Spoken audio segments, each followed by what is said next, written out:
ሰላም ጤና ይስጥልን ተመልካቾቻችን ይህ የዋርካ ዝግጅት ነው። እንግዲህ ዛሬ በአዲስ ከተማ ክፍለ ከተማ ያዘጋጀነውን የክፍል 2 ዝግጅት ነው ወደ እናንተ ይዘንላችሁ የምንቀርበው። ባለፈው ሳምንት ማለትም በክፍል 1 የተለያዩ ጥያቄዎች እንዲሁም ምላሾቻቸውን ስናቀርብላችሁ የነበረ መሆኑ ይታወሳል። ዛሬ ደግሞ ሌሎች ጥያቄዎች እንዲሁም ምላሾቻቸውን ወደ እናንተ የምናደርስ ይሆናል። ይህንን ዝግጅት አዲስ ሚዲያ ኔትወርክ ከአዲስ አበባ ከተማ አስተዳደር ኮሚኒኬሽን ቢሮ ጋር በጋራ በመተባበር ነው ወደ እናንተ የሚያደርሰው። እስከ ዝግጅታችን ፍጻሜ ከኛ ጋር እንድትቆዩ በአክብሮት ጋበዝን። የአዲስ አበባ ከተማ አስተዳደር ኮሚኒኬሽን ቢሮ ጠንካራ የኮሚኒኬሽን ስርዓት በመዘርጋት በቂና የተሟላ መረጃ ያለው በከተማዋ ሁለንተናዊ እድገት ንቁ ተሳትፎ የሚያደርግ ህብረተሰብ በመፍጠር ከተማችን አዲስ አበባን የአፍሪካ የብልጽግና ተምሳሌት እንድትሆን እየሰራ ያለ ተቋም ሲሆን ከአዲስ ሚዲያ ኔትወርክ ጋር በጋራ በመሆን ይህንን ዋርካ የቴሌቪዥን ፕሮግራም ስፖንሰር አድርጎ አቅርቦላችኋል። የአዲስ አበባ ከተማ አስተዳደር ኮሚኒኬሽን ቢሮ። ወጣቱን ወደ ስራ ከማስገባት አንፃር የተሰሩ ስራዎች እጅግ ከፍተኛና አመርቂ አይደለም። ወጣቱ አዛውንቱኛን አደራጅቶ ወደ ስራ ከማስገባት አንፃር ወረዳችን እጅግ ትልቅ ስራ ሰርቷል የሚል ነገር አለኝ። የስራ እድል በተለይ አካባቢያችን ላይ ወጣቶች አሁን ተቀምጠው አይውሉም። በተለያየ በፋስት ፉድም በጫኝና አውራጅም በፓርኪንግም በእድገት ተኮር በግብርና ዛሬ ተደራጅተው እየተሰሩ ነው። የምናየው ነገር አንዱ እኔ ተጠቃሚ ስለሆንኩ ነው። አዲስ ሚዲያ ኔትወርክን በጣም እናመሰግናለን። ምክንያቱም ከዚህ በፊት ያነሳናቸው ጥያቄዎች ተፈቱ ወይም አልተፈቱም በሚል ጥያቄ መጥቶልናል። ስለዚህ አመራራችን ከክፍለ ከተማ እስከ ወረዳ ያለው አመራር 724 ይዞ እንደሚሰራ እናውቃለን። አሁን የተጀመረው ስራ ቀላል ነገር አይደለም። የልማት ትሩፋትና የመርካቶ የማዘመን ስራ እየተሰራ ነው። እናመሰግናለን። ሰሞኑም እንደ ክፍለ ከተማችን ሼዶች እየተላለፉ ሼዶች ለወጣቶች እየተሰጠ ነው። ግን ሼድ ሲቀበሉ ብድር ማመቻቸት ግን ያስፈልጋል። ለወጣቶች የሥራ ዕድል ይፈጠራል። የሚፈጠረው የሥራ ዕድል ወጣቱን ያማከለ አይደለም። ወጣቱን ያማከለ አይደለም ስለው ወጣቱ በሚፈልገው አይነት የሥራ ዘርፍ እየተሰማራ አይደለም። ትልቁ አሁን የሥራ ዘርፍ ያለው ምንድነው?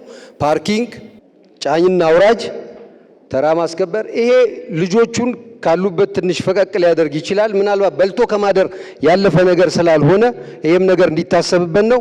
በቅድሚያ የአዲስ ሚዲያ ኔትወርክን በተለይም ደግሞ የዋርካ ፕሮግራም አዘጋጆችን እጅግ አድርጌ ላመሰግን እፈልጋለሁ። ምክንያቱም እንዲህ አይነት ፕሮግራም በጣም ወሳኝ ነው። በዚህ ፕሮግራም ህዝባችንና እኛን በአንድ አዳራሽ በማገናኘት አንደኛ የተሰሩ ስራዎችን፣ ሂደት ላይ ያሉ ስራዎችን፣ እየተመለሱ ያሉ ጥያቄዎችን እና የተመለሱ ጥያቄዎችን ህዝባችን እንዲያውቅ ያደርጋል። ሁለተኛ ደግሞ እኛ ያላየናቸው ህዝባችን የሚያሳየን በጣም በርካታ ጉዳዮች ስለሚኖሩ ለነገ ከህዝባችን ጋር በጋራ የምንሰራቸውን ስራ የምንለይበት መድረክ ስለሆነ እጅግ አድርጌ ላመሰግን እፈልጋለሁ። በጣም ብዙ ጊዜ እንዲህ አይነት ፕሮግራም እያዘጋጃችሁ ብዙ ችግሮችን በበርካታ ተቋም እየፈታችሁ ስለሆነ ተጠናክራችሁ እንድትቀጥሉ ለማለት ነው። የስራ ዕድል ፈጠራ ወጣቱን ያማከለ አይደለም ወይም ደግሞ የወጣቱን ፍላጎት ያማከለ አይደለም የሚል አንድ ጥያቄ ተነስቷል። የተነሳው ጥያቄና ፋክቱ አንድ አይደለም። ፋክቱ የኛ ወጣት በክፍለ ከተማው ውስጥ በ12ቱም ወረዳ ያሉ ወጣቶች እውነት ነው በጣም በርካታ ስራ አጥቶታት አለ። በተለያየ መንገድ ወደ ስራ ለማስገባት ጥረት እያደረግን ነው። ብዙ ስራዎችንም ሰርተናል። ብዙሃኑ ግን የሚያስቸግረው ቅድም ጥያቄ ላይ ሲነሱ ወደ ነበሩ ዘርፎች ነው የሚያተኩረው። በተለይም ጥሪት ማፍሪያ የሆኑ በቀላሉ ገንዘብ ሊገኝባቸው የሚችሉ እንደዚህ እንደ ፓርኪንግና መሰል ስራዎች ላይ የማዘንበል አዝማሚያ አለው ወጣቱ። የኛ ግምገማ ይሄ ነው። መሬት ላይ ያለው ፋክቱም ይሄ ነው። እድገት ተኮር ዘርፍ ላይ ከማተኮር አኳያ መሰረታዊ ጋፖች አሉ። ይህንን ጋፕ ለመፍታት በቅንጅት ከተቋማት ጋር እንሰራለን። በመሆኑም ብዙ ወጣቶች ወደኛ በመምጣት በተለያየ የስራ መስክ በተለይ የእድገት ተኮር ዘርፍ ላይ በመደራጀት በመሰልጠን ወደ ተግባር እየገቡም ይገኛሉ ማለት ነው። በተለይ በዚህ በጀት ዓመት የመስሪያ ቦታ ካስተላለፍ ነው ከ75% በላይ የሚሆነው በማኑፋክቸሪንግ ዘርፍ ነው። አብዛኞቹ ደግሞ ወጣቶች ተጠቃሚ ናቸው። አሁንም በማኑፋክቸሪንግ ዘርፍ ብዙ እድሎች አሉ። ወጣቶች ተደራጅተው ሰልጥነው ቢመጡ በጣም በርካታ የምናስጠቀምበት ቦታዎች ስላሉ ይህንን እኛም የምንፈልገው ነው። ጥያቄው ከኛ ፋክት ጋር ስላልተገናኘ ነው። ነባራዊ ሁኔታው ይሄንን ይመስላል የሚለውን ለማሳየት ስለፈለኩ ነው። እዚህ ጴጥሮስ ድሮ በስፋት የድሃ መቃብር ነበረ። አሁን ግን ለጋራዥ ለምናምን ተከራይቶ ማለት ነው። በአሁን ሰዓት ቦታ የለም። ኪዳነ ምሕረት ደግሞ ለትራንስፖርት በጣም ከባድ ነው። የግድ አውቶቡስ መከራየት አለበት የሀዘንተኛው ማለት ነው። እዛ ደግሞ ራሱ በጣም ብዙ ወጪ ይጠይቃል። ለድንጋይ ሳይቀር ክፈሉ ይላሉ። ከ35,000 ብር በላይ ማለት ነው ወጪ። ወረዳ 11 ፊሊጶስ ዘላቂ ማረፊያ የቀብር አስፈጻሚ ማህበር ለቀብር ማስፈጸሚያ የሚጠይቀው የተጋነነ ገንዘብ ነው። ከ20,000 ብር እስከ 30,000 ብር እየተጠየቅን ነው የሚል ቅሬታ እኛ ደርሶናል። ፊሊጶስ ዘላቂ ማረፊያ አንደኛው ከዋጋ እዛው ካለው ማህበር ጋራ በተያያዘ፣ ሁለተኛው ከዋጋ ጋራ በተያያዘ ይሄ ቅሬታ በቀጥታ ቀርቦ የክፍለ ከተማችን ዋና ስራ አስፈጻሚ እኛ እንድንፈታ በደብዳቤ ያሳውቀውናል። እኛ በምንፈጥራቸው መድረኮችም ሰፊ የሆነ ቅሬታ ይነሳል። ማህበሩ ራሱ ህጋዊ ስለመሆኑ ማብራሪያ የሚሰጠን አካል አተናል። እኛ በክፍለ ከተማችሁ ይሄ ማህበር ህጋዊ ማህበር ነው ወይ? ህጋዊ አይደለም። እኛ ህጋዊ ማህበር ካልሆነ ለምን እዛ ስራ ላይ ታዲያ ይቀጥላል? ልናስወጣው እኮ ነው። ወረድ ልናስወጣው ነው። ህገወጥ የሆነ ማህበር እናንተን ሰራተኞች ጭምር ከዚህ ቀደም ድብደባ ጭምር እንደፈጸመባቸው እናውቃለን። እኛ ህገ እውነት ለመናገር እንደኛ ተቋም ከኮልፌ የመጣ ተቋም ስለሆነ ህገወጥ መሆኑ ያረጋገጥ ነው። ደብዳቤ ጽፈን ማስረጃውን እንዲያቀርብ አዘነው። ባለማምጣቱ ህጋዊ እንዳልሆነ አረጋግጠናል። እኛ ከኛ የተሰጠው ውል ደግሞ አንድም ውል እንደሌለው አረጋግጠናል። መቼ እርምጃ ትወስዳላችሁ? ማህበሩ ተደራጅቶ ከተሰጠን ዛሬውኑ እርምጃ ለመውሰድ ዝግጁ ነው። ህገወጥ መሆኑ መረጃ ማቅረብ አልቻለም። ፕላስ ደግሞ ፍላጎትም የለውም። አንተም ስታነሳ እንደነበረው በጣም አቅም የፈጠሩና የትንሽ ፈርጠም ያሉ ናቸው። ስለዚህ በጋራ ተነጋግረንበታል። ማህበር ኦልሬዲ እያደራጀን ነው። አናንተም በአንድ ጀንበር ንቅናቄ ካስመረቅናቸው ግራጁዌት ካደረጉት ማህበር አንዱ እዚህ ውስጥ ያለ ነው። ስለዚህ በጋራ ህገወጥ ማህበሩን አስወጥተን በሌላ ማህበር እንተካለን። ቀላል ስለሆነ ስለተነጋገርንበት ማለት ነው። ምን ያህል ጊዜ ይፈጃል? አይፈጅም፣ 3-4 ቀን። እየተከታተላችሁ የምትገኙት በአዲስ ከተማ ክፍለ ከተማ እየተዘጋጀ የሚገኘውን የዋርካ ዝግጅት ነው። እንግዲህ በዚህ በዋርካ ዝግጅት አዲስ ከተማ ላይ ለሁለተኛ ጊዜ እንደመሆኑ ከዚህ ቀደም የተነሱ ጥያቄዎችን ምን ደረሱ ብለን የምንጠይቅበት አግባብም ነው ያለው። እስከ ዝግጅታችን ፍጻሜ ከኛ ጋር እንድትቆዩ በአክብሮት እንጋብዛለን። ከዚህ በፊት በእናንተ ፕሮግራም ተጠይቆ ምላሽ ያገኙ እንደኛ ወረዳ የተርሚናል ጥያቄ ነበረ። ወዲያው ምላሽ አግኝቶ አገልግሎት የሰጠበት አግባብም ስላለ እሱንም ለማመስገን እንፈልጋለን። ምናልባት ከሱ ጋር ተያይዞ ተርሚናሉ አካባቢና እስከ ታችኛው የዋናው የትራንስፖርት አካባቢ የመብራት ችግር አለ። የመንገዶች የመብራት ችግር እሱ ተይዞ ቢፈታልን። እኛ ቀጠና 9 ድሮ ጀምረን ያዋጣናቸው የሰራናቸው መብራቶቹ ሁሉ ቆመው ይገኛሉ። ምንም ብርሃን የሚሰጥ ነገር የለም። የመንገድ መብራት እንደውም ይባስ ብሎ አንድ ትራንስፈርም ለህዝብና ለአንድ ፋብሪካ ነው ያለን። በየጊዜ መቆራረጥ ችግር አለ። የመብራት ፖል ተጀምሯል እንደ ወረዳ 8 ግን አላለቀም። ፖሎች የተንጋደዱ ፖሎች አሉ ብለን እንደ ምክር ቤትም እንደ ህብረተሰብም አቅርበናል። አልተስተካከለም። ያሉ ኤሌክትሪክ ፖሎች አሁን ድረስ በስብሰው በገመድ ታስረው ከአጥር ጋር ታስረው ነው ያሉት። ብልሽቶች ሲፈጠሩ የድርጅቱ ሰራተኞች ይመጡና እዚህ ላይ አልወጣም የበሰበሰ ነው ሂዱና አሳውቁ። ሰው ላለመጉላላት ክፍያዎች ውስጥ እስከ መክፈል ላይ የደረሰው በተለይ ከኤሌክትሪክ ጋር በዋና ዋና መንገዶች ላይ አዲስ ከተማ ክፍለ ከተማ 1425 ፖሎች እንዳሉ ቆጠራ እንደተካሄደ መረጃ አለ። 619 የዋና ዋና መንገድ ፖሎች በተለያየ ምክንያት እንደማይበሩ መረጃዎች ያመለክታሉ። ይሄንንም በተመለከተ የክፍለ ከተማው ስራ አስኪያጅ ይሄንን መፍትሄ ሰጡን ብሎ ለናንተ እንዳሳወቀ ከስራ አስኪያጅ ያገኘነው መረጃ አለ። ግን ዛሬም ድረስ አይበሩም። ይሄ ብቻ አይደለም። የውስጥ ለውስጥ የመንገድ መብራቶች እንዳገኘነው መረጃ ከስራ አስኪያጅ ጽሕፈት ቤት ከ90 በመቶ በላይ እንደውም አይበሩም፣ መብራቶቻቸው አይሰሩ። እውነት ነው። ዳታው በትክክል 1425 ፖሎች የዋና ዋና መንገድ ፖሎች እንዳሉን ያሳያል። በቢአርቲ ፕሮጀክት ምክንያት ፖሎቹ በቦታው ላይ ራሱ የተነሱም እንዳለ ይታወቃል። ሌሎቹን ግን ወደ 423 የሚሆነው የተጠገነበት ሁኔታ ነው ያለው። ሌሎቹ ቀሪዎቹም በሂደት ላይ የሚገኙ ናቸው። ወረዳ 12 ጀምሮ ከወረዳው አስተዳደር ጀምሮ እስከ ሎሚ ሜዳ የሚሄደው ጭራሽ መሰረተ ልማት ይሄ የመብራት ፖል የሌለው መስመር ያልተዘረጋለት ቦታ ነው። ይሄን በተደጋጋሚ ጠይቀናል፣ ምላሽ አላገኘንም ነው። በሌላ በኩል ከአውቶቡስ ተራ እስከ ሚካኤል ፓስተር አደባባይ ጫፍ ድረስ የሚሄደው እንደዚሁ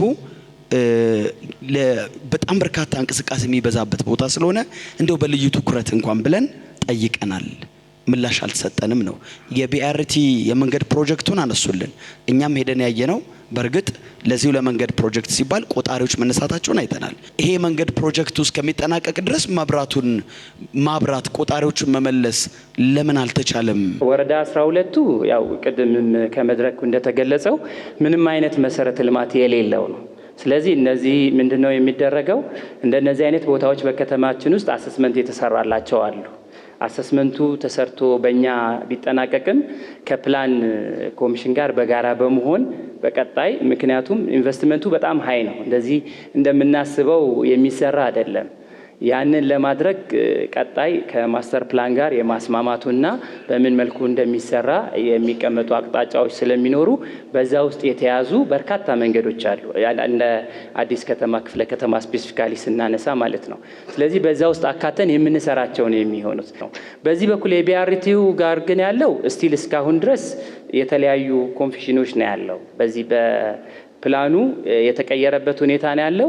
ፕላኑ ቢቀየርም መንገዱ ግን ምናልባት ያው በኋላ ከነሱ የበለጠ ስለምንሰማ ነው ያንን ተታኮ የሚሰራ ስራ በመሆኑ በወቅቱ እንዲነሳ ሲደረግ አብዛኛው መሰረተ ልማት ወድሟል።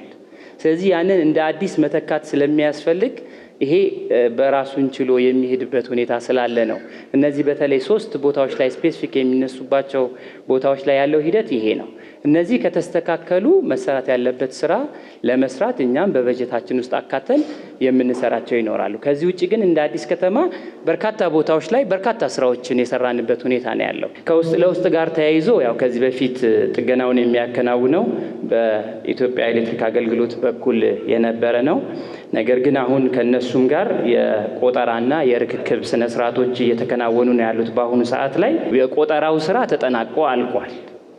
ኦፊሻሊ ደግሞ በሌተር ርክክቡ አሁን የፊታችን ፕሮግራም እየተዘጋጀ ያለበት ሁኔታ ነው ያለው። ነገር ግን እኛ ርክክቡ እስኪጠናቀቅም ብለን ዝም ብለን አልተቀመጥንም። በአዲስ ከተማ ክፍለ ከተማ በርካታ አካባቢ ምናልባት ለማሳያ ያህል በዚህ በጠሮ መስጊድ አካባቢ ወደ ውስጥ ለውስጥ ያሉትን ወደዚህ ወደ ጨው በረንዳ አካባቢ ኢቭን ትናንትናም ራሱ ጥገናዎች ተከናውነው እያስረከብን ያለንበት ሁኔታ ነው ያለው ከአዲስ ከተማ ክፍለ ከተማ ስራ አስኪያጅ ጋር በጋራ በመሆን ማለት ነው። ስለዚህ ምንድነው እነዚህ አሁን የተባሉት 90% የተባለው ምናልባት በዚህ አመት በዚህ በጀቱ አመት መጨረሻ ድረስ ባለው ሁኔታ መስራት የሚችሉትን በሙሉ ጥገናዎችን አከናውነን የምንጨርስ ይሆናል። ወረዳ 14 ላይ ወደ 3000 የሚጠጉ ምሰሶዎች እንዲቀየሩ ጥያቄ ቀርቧል። ፕላኑም ዲዛይኑም ተሰርቶ ሪጅን ላይ ደርሷል። ስለዚህ አፕሩቫል እንዳገኘ በአጭር ቀናት ለሶስተኛ ወገን ስራው ተሰጥቶ ስራው እንዲጀመር እናደርጋለን። ለዚህ ነው ትክክለኛ ቁርጥ ያለውን ቀን 10 ቀን 3 ወር እንዲህ ነው የሚለውን ለማለት ምን ያህል ምሰሶዎች ናቸው ነው እንደ ወረዳዎቹም ብዛት እንደ ብዛታቸውም ስለሆነ በሁሉም ወረዳዎች በወረዳ 11 12 8 4 የተነሱ ችግሮችን በሶስተኛው ሩብ ዓመት መጀመሪያ ላይ ከታህሳስ ጀምረን በመጀመር በሚቻለው ፍጥነት ስራዎቻችንን ለማጠናቀቅ ቀድመን የማስተካከያ ስራ ለመስራት ስራችንን እንጀምራለን። የኃይል መቆራረጥ ችግርም አለ። ይህንንም አስመልክቶ ትራንስፎርመሮች በአጋዥነት እንዲቆሙ እያደረግን ነው። እንደገና አነስት ካለ የኃይል መጠን አፕግሬድ የማድረግም ስራዎች እየተሰሩ ነው። በዚች በጀት ዓመት በዚህ አዲስ ከተማ ክፍለ ከተማ ላይ ብቻ ወደ 10 ትራንስፎርመሮች ተሰርተዋል።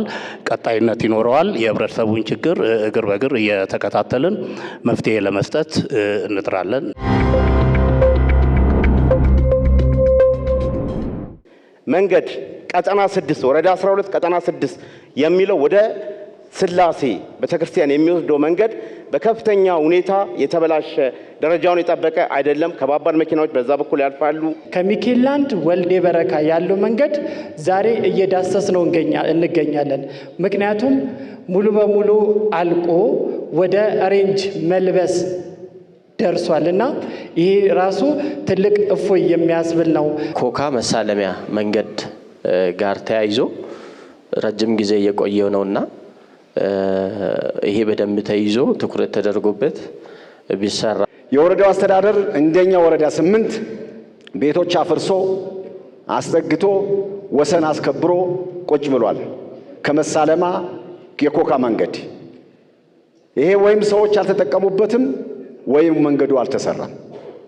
ከ18 እስከ ኮካ ያለው መንገድ ከወረዳ 5 አስተዳደር እስከ ኳስ ሜዳ ያለው አስፋልት ተቦርቦሮ ተሽከርካሪ ወደ እግረኛ መንገድ እየወጣ ተቸግረናል። ሌላው ከአዲስ መንገድ በተጨማሪ ነባር መንገዶች ተቦርቦረው እድሳት የሚያስፈልጋቸው ውሃ ያቆራሉ፣ የእግረኛ መንገድ ላይ እየወጣ መኪና ይሄዳል፣ ስለዚህ አደጋም ያስከትላል የሚል የተለያየ ጥያቄ ተነስቷል። ብዙ መንገዶች በዚህ ዓመት በጣም የተበላሹ አሉ። ለአስፋልትም ኮብልም እንደዚሁም ሌሎች አክሰስ መንገዶችም የተበላሹ አሉና በጣም ተቦርቡረው የመልካም አስተዳደር ችግር ሆነው ቆይተዋል። አሁን የተጠቀሱ መንገዶች የተበላሹ መንገዶች ተለይተው በቅድ ተይዘው እየተከናወኑ ነው ያሉት። አሁንም ብዙ ቦታዎች ካያችሁ ከተማው ላይ ጥገናዎች እየተከናወኑ ነው። በልዩ ትኩረት እየተሰራ ነው። የተጠቀሱ መንገዶች በሙሉ በዘመቻ በአንድ ወር ጊዜ ውስጥ አጠናቀን እንወጣለን። መጀመሪያ መርካቶ እና እህል በረንዳ ያልቃል። ከዛ አጠና ተራ አለ። ከዛ በዚሁ በተያያዘ ስላሴ ከማህበረሰብ የተነሳ ጥያቄ ያለው ወረዳ 12 ላይ ከስላሴ አካባቢ ያሉ ሹራብ ማህበር የሚባሉ አሉ፣ በጣም የተጎዱ እነሱ የውስጥ ለውስጥ መንገዶች ናቸው። ግን መጀመሪያ ትኩረት የምናደርገው የዋና ዋና መንገዶች እነኛን ስናጠናቅቅ ወደ ውስጥ ለውስጥ እንገባለን። ጥገናዎቹ በተመለከተ በአንድ ወር ጊዜ ውስጥ ሁሉንም አጠናቀን ትኩረት ሰጥተን እንጨርሳለን። ጥገናዎቹን አዳዲስ መንገዶች የተባሉት የተቋረጡ ከመሳለሚያ ኮካ የተነሳ አለ። እሱ መንገድ ከ5 ዓመት ከ4 ዓመት በፊት ነበረ ዲዛይኑም አልቆ የነበረው። ወደ ስራ ሲገባ በኮንትራክተሩም የአቅም ማነስ እንደዚሁም በራይት ኦፍ የሚሹ ዘግይቶ ቆይቶ ኮንትራክተሩን ተርሚኔት ሲደረግ ድጋሚ በአዲስ መልክ ዲዛይን ይሰራለት ተብሎ ከነባራዊ ሁኔታ አሁን ካለው ኮሪደር ከአዲስ አስተሳሰብ ከመጣው አንፃር የዲዛይን ክለሳ ተብሎ ዲዛይን ክለሳው አሁን ተጠናቋል። ወደ ጨረታ መግባት ነው የሚጠበቀው። በሚቀጥለው ሳምንት ወደ ጨረታ ፕሮሰስ ይገባል። ከአውቶቡስ ተራ 18 ማዞሪያ የተባለው እሱም በዚህ መልኩ የውጭ ኮንትራክተር ነበር፣ ተቋርጧል። አሚኬብሊ የከተማ አስተዳደሩን ጥቅም በሚያስጠብቅ መልኩ ተቋርጦ አሁን አዲስ ኮንትራክተር ውል ታውቋል። ውል ግን በሚቀጥለው ሳምንት ይታሰራል፣ ያልቃል፣ ወደ ስራ ይገባል። የሸክላ መንገድ ተጀምሮ ቆሟል ተብሏል። አው ተጀምሮ ቆሟል። ተጀምሮ የቆመው በራይት ኦፍ ዌይ ምክንያት ነበረ። አሁን ተጠናቋል ተብሏል። ሄደን እናየውና የራስ ኃይል ከዛ ቦታ እዛው ስላለ እግረኛ መንገድ ነው፣ የማጠናቀቅ ስራ እንሰራለን። ሌላ የቢአርቲ ምናልባት ቅድም ከማብራት አገልግሎት የተነሳ አለ። የቢአርቲ ኮንትራክተር ተመድቧል። የእንትኑም ሪቪዥኑም አልቋል። ኮሜንስመንት ሌተር በዚህ ሳምንት ይወጣል ብዬ ኤክስፔክት አደርጋለሁ። ስለዚህ ወደ ስራ ነው የሚገባው። የጋይስ ሆቴል የጎርፍ ማስወገድ ችግር የመልካም ማስተዳደር ችግር ብለን ይዘነው ከወረዳው አቅም በላይ ስለሆነ ከክፍለ ከተማ አቅም በላይም ሊሆን ይችላል እስካሁን ድረስ ያልተፈታ ችግር። ከጉለሌ የሚነሳው ውሃ አለ ወደ ወረዳ 9 ወይንም ቀበሌ 20 ወረዳ 8 በድሮ ቀበሌ 3 ወረዳ 4 ወደ መሳለሚያ ድረስ በጎርፍ እንደሚቸገሩ በተደጋጋሚ የሚነሳ ነው። የአዲስ አበባ መንገዶች ባለስልጣን ጎርፍን በተመለከተ የራሱ ዳይሬክቶሬት አቋቁሞ ክረምት ከመግባቱ በፊት ሰሌክት የተደረጉ እንትኖች በአስቸኳይ እንዲሰራ አቅጣጫ ተሰጥቶ ወደ ስራ ገብተናል። 2018 ላይ የኮብል ጥገና የሚያስፈልገውን በመለየት ማህበራቶች ገብተው ስራ ላይ አላየናቸውም ክፍለ ከተማው ላይ። ስለዚህ መቼ ነው ማህበራቶች ገብተው ስራውን የሚጀምሩት? አዲስ ክፍለ ከተማም ሌሎችም ክፍለ ከተሞች በህብረተሰብ ተሳትፎ የሚመጡ የኮብል ጥገና ይያዝልን ጥያቄዎች ይመጣሉ። አው ደርሶናል። ነገር ግን ይሄንን አዘጋጅተን ኮብል ማህበራት የሚላከው ከስራና እድል ፈጠራ ስለሆነ የኮብል ማህበራት እስካሁን አልተላከም። የኮብል ማህበራት ኦልሬዲ ተደራጅተው በአዲስ መልኩ ይላኩልናል፣ በዚህ ሳምንት ይላኩልናል ብለን እንጠብቃለን። ከቀጣይ ሳምንት ጀምሮ እንደመጡ ወደ ስራ ነው የምናስገባው። ከጥገና ጋር ተያይዞ ትስስሩ በእርግጥ የሚፈጠረው እንደ ከተማ ነው። እኛም እንደ ሰብሲቲ በኮንስትራክሽን የተደራጁ በጣም በርካታ ጊዜ የቆዩ ማህበራት አሉ፣ ወጣቶች አሉ።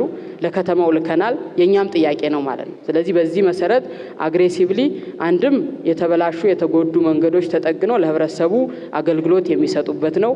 ሁለትም ደግሞ የስራ እድል ያልተፈጠረላቸው ለረጅም ጊዜ ተደራጅተው የቆዩ በርካታ ወጣቶች ስራ የሚያገኙበትና ዳቦ የሚበሉበት ስለሆነ ተጋግዘን መስራት ይኖርብናል። እኛም እንደ ሰብሲቲ በርካታ ቁጥር ያላቸው ማህበራት በአንቀሳቃሽም እስከ 800 የሚደርሱ አንቀሳቃሽ ለይተን ለከተማው አስተላልፈናል። በዚህ መንገድ በጋራ ሁለቱን ዓላማ ትልቅ ዓላማ የያዘ ስለሆነ እነሱን በርብርብ ቢይዙት የሚል ለማንሳት ነው። ቀደም ሲል የጋራ ሽንት ቤቶችን በተመለከተ ይሰሩልን ነበረ። ጥገና የሚያስፈልጋቸው ጥገና ይደረግባቸው ነበር። ያቆሟል። ለምንድን ነው? ጨረታ ወጥቶ አሁን ጨረታው አሸንፎ ውል ወስዶ ወደ ተግባር ገብቷል። እስከ መቼ ያልቃል? እኛ ጋር መጥቶ ፕሮጀክቱን ሲረካከብ ውሉን ይዞ ስለሚመጣ የዛን ሰዓት የምናውቀው ይሆናል። ከዚህ ቀደም አካባቢ ብክለት ላይ ስንሰራ የተበከለ ወንዝ ተብሎ የተጠቀሰው የእናንተ አካባቢ የወረዳ 1 ነበርና የዛ ምክንያት ደግሞ እነዚህ የመንግስት ቤቶች ተጠጋግቶ መኖር የጋራ መጠቀሚያቸውን ፍሳሹን ወደ ወንዝ ማድረግ ነበርና እንፈታለን ብለው ነበረ የወጡት በወቅቱ እዚህ ተወክሎ የመጡት የአዲስ ከተማ ክፍለ ከተማና ምን ተሰራ? በወረዳችሁ ቦታዎቹን አይተናል፣ ለይተናል። ግን ደግሞ ለማንሳትም በርካታ ቤቶች ስለሚነሱ ትንሽ እሱ ጋር ቻሌንጅ አጋጥሞናል። ቢሆንም ግን ለጊዜው ግንዛቤ እየፈጠርን እዛው ሽንት ቤቱን ለምሳሌ ያገናኙ ካሉ ሴፍቲ ታንክ ቆፍረው እንዲጠቀሙ አድርጋችኋል ወይ? መጀመሪያ ላይ ቼክ ስናደርግ አሉ። አሁን በተጨባጭ ምልከታ ማድረግ ስለሚቻል ግን በፈጠርንላቸው ግንዛቤ መሰረት የቀለበሱ አሉ። ለምሳሌ ከወንዝ ጋር እንዲያቋርጡ ያደረግናቸው አሉ። ያላቋረጡም አሉ፣ ያላቋረጡም ይኖራሉ። ለምን? እሱን እንትን ለማቋረጥ የሴፍቲ ታንክም ጭምር የሚቆፍሩበት ቦታ የሌላቸው አሉ ማለት ነው። ለዚህ መፍትሄ የሚሆነው አሁን የተወሰኑ ቤቶችን አንስቶ እዛ ቦታ ላይ ሴፍቲ ታንክ ቆፍሮ በጋራ እንዲጠቀሙ ማድረግ ይጠይቃል ማለት ነው። የወረዳ አስተዳደሩን ምቹ የማድረግ ስራዎች በስፋት እየተሰራ እያለ አንዳንድ ችግሮች አሉ። የውሃ ችግር ስላለ ያ የውሃ ችግር የሚመለከተው አካል በደንብ ቢይዝልንና የሚፈታው የሚል ጥያቄ አለኝ። ወረዳ 12 ጤና ጣቢያ በከፍተኛ ሁኔታ ደረጃውን ጠብቆ በመስራቱ በ2017 መጨረሻ ላይ ሽልማት አግኝቷል። ወደ 4 ሚሊዮን ብር ሽልማት አግኝቶ ስራውን በተግባር የተወጣ ነው። አሁን ላይም ስራውን በጥሩ ሁኔታ እየሰራ ነው። በሌላ መንገድ ደግሞ መናገር የምፈልገው ምንድነው፣ ከተማ መስተዳደሩ የውሃ ችግር ያለበት እንደመሆኑ መጠን ጤና ጣቢያው እዛው የጉድጓድ ውሃ እንዲቆፈር ተደርጎ ለጤና ጣቢያው ብቻ አይደለም ይሄ ነገር ለወረዳ 12 ነዋሪዎች ሙሉ ለሙሉ ተደራሽ እንዲሆን እየተሰራ ነው ያለው። አሁን ፍጻሜው ላይ እየተደረሰ ነው። ይህን ነገር ሳላመሰግን አላልፍም፣ ምክንያቱም መመስገን ስላለበት። ውሃ አሁን ከ2 ወር ከ3 ወር ጀምሮ ሁልጊዜ ደፍርሶ ነው የሚመጣ። ሰው ቀጥቶ መጠቀም አልቻለም። ለሌላ ወጪ እየተደረገ ነው። ምክንያቱ ምን እንደሆነ የምናውቀው ነገር የለም። ኳስ ሜዳ አካባቢ በቧንቧ የሚመጣው ውሃ የቆሸሸ ነው፣ ከመስመሩ ነው ተብለን መስመሩን ወደ ፕላስቲክ ቀይረናል። ነገር ግን ዛሬም ችግሩ አልተቀረፈም። ለምን የሚል ጥያቄ አለ። ሰነድ አልባ ተብሎ እየተደረጉ ያሉ ጉዳዮች መመሪያው የከለከላቸው በተለይ ከ97 በፊት ላይ ሆነው ነገር ግን ፍሮንታቸው አይሞላም፣ ከስታንዳርድ በታች እየተባሉ የነበሩ ቦታዎች ውሃ፣ መብራት አገልግሎት ይሰጥ ነበር። ነገር ግን ጎን ያለው ሰው 97 ከዛ በፊት የነበረ ሰው መመሪያው የፈቀደለት ፍሮንቱ ስለማይሞላ ብቻ የካሬ ስፋቱ ትክክል ሆኖ ከስታንዳርድ በላይ ሆኖ ፍሮንቱ ብቻ ስለማይሞላ አብዛኛው ሰው አገልግሎቱን በተለይ ከውሃ ጋር አገልግሎቱን ማግኘት አልቻለም። ያ ጉዳይ ዋና አፍሳሽ ኮልፌ እያለን የኛ ከአዲስ ከተማ ከመምጣቱ በፊት የኛ ወረዳ ኮልፌ ውስጥ ነበርና ያ ስርዓት እየተገበረ ነበረ። ብዙ ነዋሪዎች ያንን አገልግሎት አግኝተዋል። አሁን ላይ ግን እየተደረገ ያለው ነገር ያቆመው አገልግሎት ማግኘት አልቻለም። ለምን? ወረዳ 11 ላይ የውሃ ማለት ከይዞታ ጋር በተገናኘ ውሃ ለማግኘት ተቸግረናል የሚል ጥያቄ ተነስቷል። ትክክል ነው ይሄ ጥያቄ። ግን ምንድነው እኛ በአሰራርም በአዋጅም የተቀመጠ ነው፣ እናንተም ታውቁታላችሁ። ውሃ ለመስጠት በሁለት መንገድ ነው የምንሰጠው። አንደኛው የይዞታ ማረጋገጫ ሊኖረው ይገባል። አንድ ደንበኛ እኛ ጋር ሲመጣ ከሚጠየቃቸው ሪኳየርመንቶች አንዱ የይዞታ ማረጋገጫ ነው። እሱን ይዞ ከመጣ እና አስፈላጊ ፎርማሊቲዎቹን ካሟላ ውሃ እንሰጣለን። አሁን የጠየቁት ደንበኛ ግን ወይም ባለ ጉዳይ ያነሱት የይዞታ ማረጋገጫ ካርታ መያዝ አልቻልንም ነው። ስለዚህ እሱ በሌለበት እኛ ደግሞ ለእያንዳንዱ ግለሰብ የውሃ ቆጣሪ ለማስገባት ከአዋጅ አንጻር ከአሰራርም አንጻር ስለምንቸገር ነው እሱን አገልግሎት የማንሰጠው። ከዛ ውጭ ግን የዚህ አይነት ችግሮች ካሉ የውሃ መሰረታዊ ነገር ስለሆነ ሰው ውሃ ማግኘት አለበት። በቦኖ አገልግሎት ውሃ ለህብረተሰቡ እንሰጣለን። የዚህ አይነት የሰነድ አልባ የሆኑ በርካታ ነዋሪዎች ያሉበት የውሃ ችግር ያለበት ካለ ወረዳው አረጋግጦ በደብዳቤ ይልክልናል። ከወረዳው መነሻነት እኛ ውሃ እናስገባለን ማለት ነው። በዛ አግባብ ነው እያስተናገድን ያለ ነው። የውሃ መደፍረስ ችግር ከወረዳ 4 ላይ ስለተነሳ ነው እንጂ ወረዳ 4 ላይ ብቻ አይደለም። እኛ ገጥሞን የነበረው ወረዳ 4፣ 6፣ 11 በተለይ እነዚህ ቀጥታ ከገፈርሳ ሲስተም ከዋናው ከሶርሱ ማለት ነው የሚመጡ ዋናው መስመር ላይ ያሉ ወረዳዎች ላይ ችግር ገጥሞን ነበረ። ትክክል ነው የተነሳው ነገር እኛም እናውቀዋለን። በፊት ክረምት ላይ ነበረ ችግሩ የሚስተዋለው ከአካባቢው ከገፈርሳ ካችመንት አካባቢ ከአፈሩ ጋር ተያይዞ የመደፍረስ ችግር ነበረው ክረምት ላይ ማለት ነው። ግን ይሄ ችግር አሁን ክረምት ብቻ ሳይሆን አሁን ባለፍ ነው በዚህ በጀት ዓመት መስከረምም ጥቅምትም ቀጥሎ መጣ እና በልዩ ሁኔታ ባለስልጣን መስሪያ ቤቱ ላለፈው 1 ወር ግድቡ ላይ አሸዋ የመቀየር ከትልልቅ መስመሮችን ከግድቡ ጀምሮ ራስ አይሎ ሪዘርቫየር እስከሚደርስ ድረስ ያለውን መስመር የማጽዳት ስራ ባለፈው 1 ወር ውስጥ ሰርተናል። ስለዚህ የባለፈው ቅዳሜና እሁድ ምናልባት ስላለ ነዋሪውም ስለሚያውቁት ማለት ነው ለውጦች አሉት ማለት ነው እና ችግሩ ተቀርፏል የሚል ነው እዚህ ጋር ያለን ነገር ማለት ነው። ቀጣይ መታየት ያለባቸው ነገሮች ካሉ እያየን እንሄዳለን። አሁንም ያልተቀረፈባቸው አካባቢዎች ካሉ እየተነጋገርን ምናያቸው ይሆናል። አጠቃላይ ግን ችግሩ በዋናነት ትንሽ ኤሪያ ላይ ብቻ አልነበረም። ሰፋ ያለ ወረዳ ቢያንስ 1-3 ወረዳዎችን ሚነካ ሰፋ ያለ ችግር ነበር የገጠመን። እሱን የማስተካከል ስራ ሰርተናል ማለት ነው። ሌላ ወረዳ 14 ላይ ምንድነው ጉድጓድ ቢቆፈር የውሃ ችግር አለ የሚል ነገር ተነስቷል። ልክ ነው። የውሃ ችግር እጥረት ካለባቸው አካባቢዎች የኛ ነው በዋናነት የሚጠቀሰው አካባቢ ማለት ነው አዲስ ከተማ። ግን በዚህኛው በጀት ዓመት ከያዝነው ውስጥ ወረዳ 14 ላይ ጉድጓድ ለማስቆፈር በቅድ አልያዝንም። የጀመርናቸው አሉ። አሁን ቀደም ሲጠቀስ እንደነበረው ከቤቱም ኮልፌ ወረዳ 12 ኮልፌ ጤና ጣቢያ ውስጥ እያስቆፈርን ነው። ልደታ ወረዳ 2 ደግሞ በእኛ ቅርንጫፍ ስር ስለሆነ እሱም ኦልሬዲ እያስቆፈርን ነው። ወረዳ 5 ላይ ከዚህ በፊት ባለፈውም ተነስቶ ነበር። ኦልሬዲ ጨርሰን እሱን ራስ አይሉ አካባቢ ያለው ነው ማለት ነው። እሱን ወደ ሲስተም አስገብተናል። ስለዚህ በዚህኛው በጀት ዓመት የያዝነው ወረዳ 4 ላይ ነው እንደ አዲስ ከተማ ክፍለ ከተማ ወረዳ 4 ላይ ከፍተኛ 7 ትምህርት ቤት ላይና ወደ ታች የኛ የድሮ ቅብብሎሽ ወይ ደግሞ ሻንቅላ ወንዝ አካባቢ ወደ ታች እዛ ወረዳ 4 ነው። እሱም ጋር ቦታ ለይተን በዚህ በጀት ዓመት ቁፋሮ ለመጀመር እንደ አዲስ ከተማ ማለት ነው እቅዳችን ውስጥ አለ። ሌሎቹ አዲስ ከተማ ክፍለ ከተማ ውስጥ ስላልሆኑ ነው። ለምሳሌ ጉለሌ ወረዳ 5 ላይ መድኃኔዓለም ትምህርት ቤት ወረዳ 9 ያው እንደ ቅርንጫፍ በእኛ ስር ስለሆኑ ማለት ነው እነሱ ላይ ነው እቅድ የያዝነው። በዛ መሰረት እንሄዳለን። ግን አንድ ግልጽ ለማድረግ የምፈልገው ነገር የውሃ ጉድጓድ ቁፋሮ እንደ እንደ አዲስ ከተማ ቅርንጫፍ ማለት አመራሩ ኃላፊነት እየወሰደ የሚሰራው ነው የባለስልጣን መስሪያ ቤቱ አመራር እንጂ ከኮስት ቤኔፊት አናሊሲስ አንጻር ሲታይ አዋጭ እንትን አይደለም። ግን አሁን ባለው ሁኔታ የዚህ በተለይ የሰሜን አዲስ አበባ አካባቢ ከጂኦግራፊካሊም ካለው አቀማመጥ የተነሳ ተቆፍሮም በሚፈለገው መጠን በወጣው ወጪ ልክ የሚገኝበት አይደለም የውሃ ምርት። አሁን አስቆፍረናል ከዛሬ 2-3 ዓመት በፊት ግን በጣም በፍጥነት ድሮፕ ዳውን ያደርጋል የውሃው መጠን ማለት ነው። ያም ሆኖ ግን እኛ በየአመቱ ወይ በየ2 ዓመቱ ተጨማሪ ጉድጓዶችን የመቆፈር እቅድ ይዞ ባለስልጣን መስሪያ ቤቱም ኢቭን ኃላፊነት ወስዶ ማለት ነው ህዝቡ አገልግሎት ይቀድማል በሚል ገርቢ ነው ችግሩን ይፈታል ብለን የምናስበው እሱ እስከሚደርስ ግን አገልግሎቱን ማግኘት ስላለበት ነዋሪው በሚል ወደዛ እየገባንበት ያለ ነው ለማለት ነው። አመሰግናለሁ። የኑሮ ውድነት ያው ስኬት ቢኖርም የኑሮ ውድነት ከየዕለቱ እየባሰ ነው። ወራዊ ፍጆታ ነገሮች ሁሉ በየጊዜ እየጨመሩ ነው። የዕለታዊ ፍጆታ በየጊዜ እየጨመሩ ነው። ያንን ደግሞ ትኩረት ተሰጥቶበት ምናልባት ከዚህ በፊት ድጎማ የሚደረግላቸው ነገሮች በመነሳታቸው ህዝቡ ከፍተኛ ችግር ላይ ነው። በተለይ እኛ ቀጠና አብዛኛው ደካማ ህዝብ ያለበት ቦታ ነው። ትኩረት ቢደረግበትና የኑሮ ሁኔታ ደግሞ ረገብ ባለበት ቢያንስ የሚቆምበት መንገድ ቢፈጠር የኑሮ ውድነትን ለማረጋጋት በተለይ ባለፈው ክረምት ጀምሮ የ90 ቀን እቅድ አቅደን ሰፊ ስራ ሰርተናል።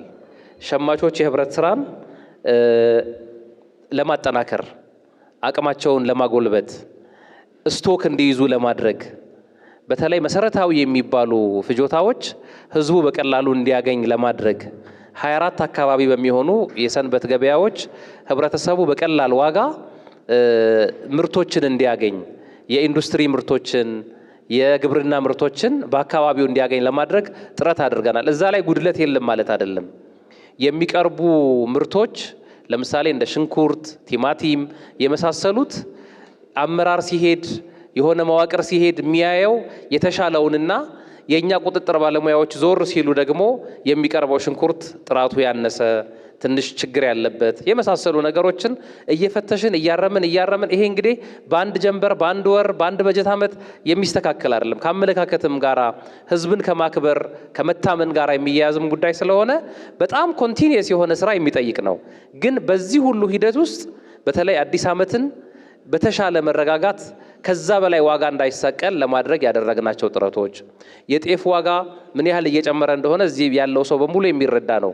ሁሉ ሸማች ነው፣ የከተማ ነዋሪ ነው። የሌሎችም የሰብል ዋጋ ምን ያህል ከፍ እያለ እንደነበረ እንቁላል ስንት ብር ደርሶ እንደነበረ ከዛ ለማውረድ የተሰራው ስራ አሁንም በቂ አይደለም። አሁንም እንቁላል ከዚህ በታች መውረድ መቻል አለበት። ቢኮዝ መኖ በኢንዱስትሪ ፋብሪካዎች አማካይነት የመኖ ምርት በስፋት እየተመረተ ነው ያለው። ስለዚህ እነዚህን መኖዎች በማቅረብ የገበያውን ዋጋ ከዚህ በታች ማውረድ መቻል ይኖርብናል። ግን መንግስት ኢንተርፌር አድርጎ ባይሰራ ኖሮ እንቁላል 28-30 ለመግባት የተቃረበበት ሁኔታ እንደነበረ የሚታወቅ ነው ማለት ነው። እና በዚህ ረገድ የሸማቾች ህብረት ስራ የሰሩት ስራ ጥሩ ነው። ሸማቾች ጋር መታረም ያለበት አሁንም መወሰድ ያለበት እዚህ ቤት ውስጥም የኮሚቴ አመራሮች አባላቶች ስላሉ እዛ አካባቢ ላይ መታረም ያለበት ሸማች የህብረተሰቡን የኑሮ ውድነት ለመቅረፍ ለማረጋጋት የተቋቋመ ነው እንጂ ትርፍ ለማትረፍ ትልቅ ትርፍ ለመያዝ የተቋቋመ አይደለም። ስለዚህ ትኩረቱ መሆን መቻል ያለበት የህዝቡን ኑሮ በምን ያህል ደረጃ መቀነስ አለብኝ ማረጋጋት አለብኝ ብሎ መስራት አለበት የሚለውን ነገር ሳላነሳ አላልፍም ማለት ነው። መጠናቀቅ ከነበረባቸው ጊዜ የዘገየ የግንባታ ፕሮጀክትስ አለ? ይዘገያል። ምንድን ነው እሱ ፕሮጀክት? ለኮስት መንገነባዋል G+3 ስራ ከጀመርን ቆይተናል በመሰረቱ። ስለዚህ ከግብአት ከአንዳንድ ጋር ተያይዞ ትንሽ ዘግይቷል ማለት ነው። ቢያንስ 1-2 ወር ምናምን አካባቢ ዘግይቶን የጀመርነው አሁን ላይ ጀምረነዋል። ወረዳችን ካሉት ወረዳዎች ምናልባት በ4ኛ በ5ኛ ደረጃ ላይ ያለው ወረዳ ነው። ግን ደግሞ በጣም በርካታ ድሃ ያለበትም ወረዳ ጭምር ነው።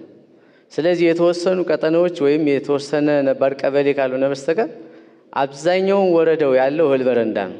G+3 ነው። G+3 ነው። በክፍለ ከተማው ላይ በርካታ የሎው ኮስት ቤት ግንባታዎች ዲዛይንና ግንባታ ይታየኛል። እዚህ በምን ያህል ጊዜ ነው ተገንብተው የተጠናቀቁ ያሉት? እርሳቸው አሁን የG+3 ግንባታን ነው እስከ ጥር ለማጠናቀቅ እቅድ ያላቸው። ግን ደግሞ በርካታ የግንባታ ፕሮጀክቶች ባጠረ ጊዜ እየተጠናቀቁ ነው ያሉት። ጸጋን በመለየት በመጠቀም የሚገነባ ነው። ስለዚህ ለኛ ጥያቄ የሆነብን የናንተ ወረዳ 4ን ስናየው የሀብት ወይንም የማህበረሰቡም ደና ከሚባል ማህበረሰብ ውስጥ የሚመደብ ነው። ወረዳ 4 የማስተባበር ችግር ካልሆነ በስተቀር የሀብት ለመዘግየቱ የሀብት ጉዳይ እንዴት ምክንያት ሆኖ እዚህ ሊነሳ ይችላል? ለዚህ ለሎ ኮስት ከፍተኛ አስተዋጽኦ ያደረገ ደግሞ አንዱ ጸጋችን እህል በረንዳ ነው ማለት ነው። ስለዚህ በእነሱን በማስተባበር ሌሎችም በተመሳሳይ ቅድም ሲነሱ የነበሩ ቀጠናዎችም የተሻሉ ባለሀብቶችም ስላሉ ይህን በማስተባበር ነው እየሰራን ያለ ነውና ትክክል ነው ጥያቄው። የተወሰነ ወራት ቆይቷል። አሁን ላይ ግን ስራውን አስጀምረናል። እኛ በዚህ በእቅዳችን እናጠናቀቃለን ብለን ይዘናል። ደግሞ ይጠናቀቃል ማለት ነው። ስለዚህ ችግሩ የግብዓት እና ያው ሀብት እያሰባሰብን የምንሰራው ስለሆነ ከመንግስት ካፒታል የሚሰጥ ነገር ስላልሆነ ማለት ነው። ስለዚህ በሱ ምክንያት ነው የዘገየው የሚል ነገር ስላለኝ ነው እንደ ወረዳ አስተዳደር። በአዲስ ከተማ ክፍለ ከተማው ጥሩ ስራዎች እየተሰሩ ነው፣ እያየሁ ነው። መልካም አስተዳደሮችን እየቀረፉ ነው። በተለይ የቀድሞ ቀበሌ 23 በአሁኑ ወረዳ 6 ውስጥ የመልሶ ማልማት ቤቶች ሰዎች ከቦታ ሳይፈናቀሉ ሰርቶ ሰዎችን በመልካም ኑሮ እየኖሩ ነው። በመቀጠል ወደ ራሴ ሲመለስ አንደኛ 1000 ካሬ ሜትር በ1992 ከመንግስት እውቅና ውጪ ወስደውብኝ ይዞታዬን እንደ ዜጋ መብቴ ሳይከበር ለ26 ዓመታት ከ1992 ለ26 ዓመታት እየተንገላታው ይገኛለሁ። ሁለተኛ ይሄንን ይዞታዬን አላግባብ ነው፣ ትክክል አይደለም፣ የመንግስት አለ ብዬ በመሬት ማናጅመንት ጉዳዩ ታይቶ መጥቶ ቦታ ድረስ አይቶ ተደጋግሞ ትክክል አይደላችሁም፣ ይህ ሰውዬ አነሳሱ ህግን አልተከተለም፣ ቦታው ለትምህርት ቤት ተወስዷል፣ ተከልሏል፣ ነገር ግን ከካርታ ውጪ ነው። ካርታው 6395 ካሬ ሜትር ነው። ከዛ ውጪ ነው እኔም ቦታ ወሰደው። ይውሰድ ግድ የለም ግን ካሳና ምትክ ስጧቸው ብሎ በተደጋጋሚ ከቢሮ ኃላፊዎች ከመሬት ይዞታ ክልሉ ማለት ነው ተጻፈ። አዲስ ከተማ ክፍለ ከተማ መሬት ማናጅመንት አሁንም ጆሮ ዳባ ተባለ። ሶስተኛ ይዞታዬ እስከ ቢሮ ኃላፊ ድረስ ተጽፎ መጥቶ ይሄ መሬት ማናጅመንት ክፍለ ከተማው ፍቃደኛ ያልሆነበት ምክንያት ምንድን ነው? እውነት ነው። ቅሬታ አቅራቢው ወደ 25 ዓመት የሚሆን ጊዜያት የፈጀ ምልልስ ያለበት ጥያቄ ጠይቋል ማለት ነው። በእኛ በክፍለ ከተማ ደረጃ በመመሪያችን መሰረት ቅሬታ አቅራቢው ማስተናገድ አልቻልንም።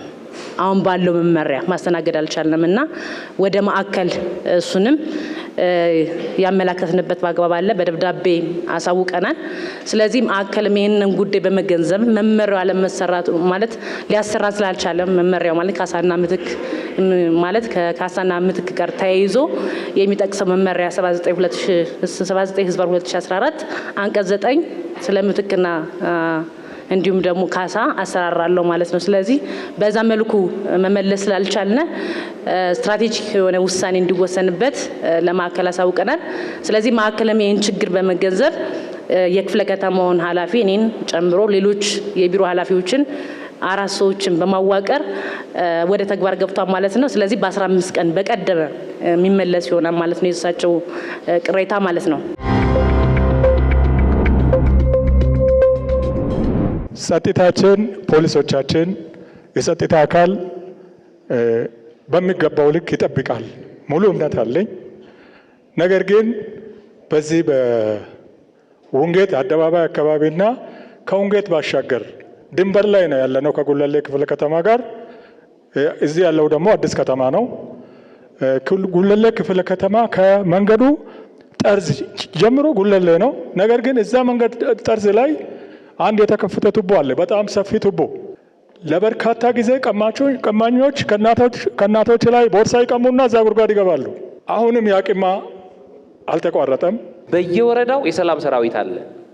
እናቶች እዚህ ውስጥ ያሉ አብዛኞቹ እናቶች ማታ ቆመጥ ይዘው በየአካባቢው ሲዞሩና አካባቢያቸውን ሲጠብቁ ታያላችሁ። ትልቅ ክብርም ምስጋናም አለኝ። ወጣቶች ባሰማራናቸው የወጣት ማህበራትን ጨምሮ ባሰማራናቸው ቦታዎች ላይ ሁሉ ተባባሪዎች ናቸው። በቅጥር ጥበቃ፣ በፖሊስ፣ በሰላም ሰራዊት፣ በጸጥታ መዋቅር ውስጥ ገብተው በመስራት ረገድ በጣም አበረታች ነገሮች አሉ። ግን አሁንም አለፍ አለፍ ብሎ ብዙ ባይሆንም ጸጉረ ልውጥ ሰዎችን የምናከራያቸውን ሰዎችን ለይቶ ከማረም አንጻር የሚቀሩ ክፍተቶች አሉ። እሱ ላይ እንድንተጋገዝ አደራ ለማለት እፈልጋለሁ። ያስኳቸው ወረቀቶች የኔ የ2012 ግንቦት 5 ቀን የክፍለ ከተማው ካቢኔ በሙሉ ድምጽ የወሰነው የቀበሌ ቤት እንዳገኘ ነው። 2012 ላይ ማለት ነው። 4 ዋና ስራ አስፈጻሚ ተፈራርቋል። 4 ዋና የቤቶች ኃላፊ ተፈራርቋል በዚህ ደብዳቤ ላይ ማለት ነው። ከዛ በኋላ 2013 ላይ የክፍለ ከተማ ዋና ስራ አስፈጻሚ ለቤቶች ቁጥር ጠቅሶ ቀን ጠቅሶ የቤቱ ይገባቸዋልና ይሰጣቸው የሚል ለቤቶች ጽህፈት ቤት መራ። የቤቶች ጽህፈት ቤት አመት ሙሉ ይዞት ከ2014 በኋላ ወረዳ 9 ላይ የሚገኝ የቀበሌ ቤት እንዳገኝ ደብዳቤ ጻፈልኝ። ይህንን ደብዳቤ ይዤ ወረዳ ላይ በሚሄድበት ሰዓት ላይ ግን ውል አናዋውልም ብሎ አቆይተው በተመራ ቤት ላይ ነው የመሩት። በተመራ ለሌላ ሰው በተመደበ ቤት ላይ ነው የኔን የመደቡት እና ይህንን ጉዳይ የካቲት ላይ ለሌላ ሰው ተመራ። ራሱ ቤት ራሱ ቁጥር ሐምሌ 2015 ላይ ለኔ ተመራልኝ። ከዛ በኋላ መጥቼ ለቤቶች ኃላፊ አስረከብኩኝ። ይሄ የኛ ስህተት ነው ይስተካከላል ተባለ። ከሐምሌ 19 2015 ጀምሮ ለሌላ የተመራ ቤትን ደብዳቤ ይዤ ነው ያለሁት ማለት ነው። አስተዳደራዊ መብቴ እንዲሰጠኝ ያልሄድኩት ቢሮ የለም። ከመልካም አስተዳደር ችግሬን አይቶ ደብዳቤ ጽፏል። ከዛ በላይ ፍርድ ቤት ሄድኩኝ። ፍርድ ቤት ወሰነ። በእናቴ ቤት ላይ ቅጽ ላይ ያለው መታወቂያ እያለኝ እቤት አትገባም ተብዬ እስካሁን ድረስ የምሰቃይበት ምክንያት ያልገባኝ ይሄ ነው። ሽንት ቤት ፊት ለፊቴ ላይ ያለ ያ ሽንት ቤት ከ10 ዓመት በፊት ነው የተሰራው። ቤቱ ሲሰጠኝ ከነማድ ቤቱ ነው የተሰጠኝ። ግን ከኔ ተነጥቄ የ8 አባወራ ሽንት ቤትና ሻወር አወጡበት ተሰራ። ያው ግራ አጋብተውኝ ተሰራ። እኔ ማንበብን መጻፍ ስለማልችል አላወኩም ያችን ኩሽና መቀበሌ። ከዛ መጨረሻ ላይ ያችን ሽንት ቤት ይገነፍላል፣ በየ3 ወር ይሞላል። መጣጮቹ ደግሞ ይመጡና 48 ትቦ ነው የሚገባው፣ እዛ ድረስ አይደርስም። እኛ አንገባም አንመጥም አሉን። ያችን ሽንት ቤት ደግሞ ከነ ልጆቼ በሽታ ላይ ነው የጣለኝ። መጸዳጃ ቤት ጋር በተገናኘ ወረዳ 13 ላይ አንድ እናት ያነሱት ነው። እኛ ጋር የመጣ ነገር የለም። መጥቶ እኛ አናነሳም 48 ሜትር አይደርስም ብለን ያልነው ነገር የለም። እኛ ጋር ይምጡ፣ ምንም ችግር የለውም፣ ወርደን እናየዋለን። ፍሳሽን በሚመለከት እናነሳላቸዋለን፣ ምንም ችግር የለም። 48 ሜትርም ቢሆን ምንም ሌላ አስፈላጊ የሚሆኑ ቴክኒካል ሶሉሽኖችን ተጠቅመን ፍሳሹ እንዲነሳላቸው እናደርጋለን። እኛ ጋር ግን የደረሰ ነገር ስለሌለ ነው ይሄን በሚመለከት ማለት ነው። ቤቶችን እንጠቁማለን። የተጠቆሙ ቤቶች ፍርድ ቤት ከደረሱ በኋላ ቀደም ሲል ከወረዳ ነበረ ተወክሎ ስለ ቤቱ ጉዳይ ሊከራከር የሚሄድ የነበረው። ፍርድ ቤት ግን የሚቀርብ በማጣቱ ማለት ፍርድ ቤት ቆሞ የሚከራከር የመንግስት አካል የለም እንዴ? አዎ፣ አንድ እንደዛ ነው። አንድ ቀጠሮ ላይ ሊቀርብ ይችላል። ሁለተኛው ቀጠሮ ላይ ግን የማይቀርቡበት አግባብ ነው ያለው። ተከራካሪ ተብሎ የሚቀርቡት አይቀርቡም። ቤቱ ለነበረው ሰው ይገባኛል ብሎ ለሚከራከር ሰው እየተመለሰ ነው ያለው። በማሳያ ቢያስደግፉልን ደግሞ ተጨባጭ ይሆናል። በወረዳ 9 ቀጠና 8 የቤት ቁጥር 374 ለመንግስት መመለስ ሲገባው ወደ የማይመለከተው ሰው ተመልሷል። አሁን ያነሱት የቤት ቁጥር ክርክር ላይ ከመንግስት ቤቶች አቃቤ ሕግ አልተገኘም ቀርቷል ወይ ነው እኛ ጥያቄ። ቀርቷል፣ ተጨባጭ ማስረጃ አሉት አለ ነው። ይኸው እኛ ራሳችንን እኮ ለምስክርነት የምንቀርብ የነበረው በመመሪያ ቁጥር 4 2008 ይሄ ቤት የዞረው ይሄ መመሪያ ምን ያህል በማደጎ የኖረን ማንኛውም አካል እድል ይሰጥ ነበር መመሪያው። ስለዚህ በማደጎ በመመሪያው መሰረት የተላለፈ ቤት ነው ባለኝ መረጃ አሁን ፋይል አገላብጠን ባየንበት መሰረት ማለት። ስለዚህ እሱ ደግሞ መመሪያ ስለሆነ መመሪያ አሁን ግን ይሄ መመሪያ ተሽሯል። በእርግጥ መመሪያ ቁጥር 6 2015 ሽሮታል። ግን በዛን ሰዓት በዛ መሰረት እንደሆነ ታሳቢ እንዲደረግ ነው። ብዙ ጊዜ የመንግስት ቤቶች ወደ ግል መዞር ላይ የምንመለከተው ነገር አለ።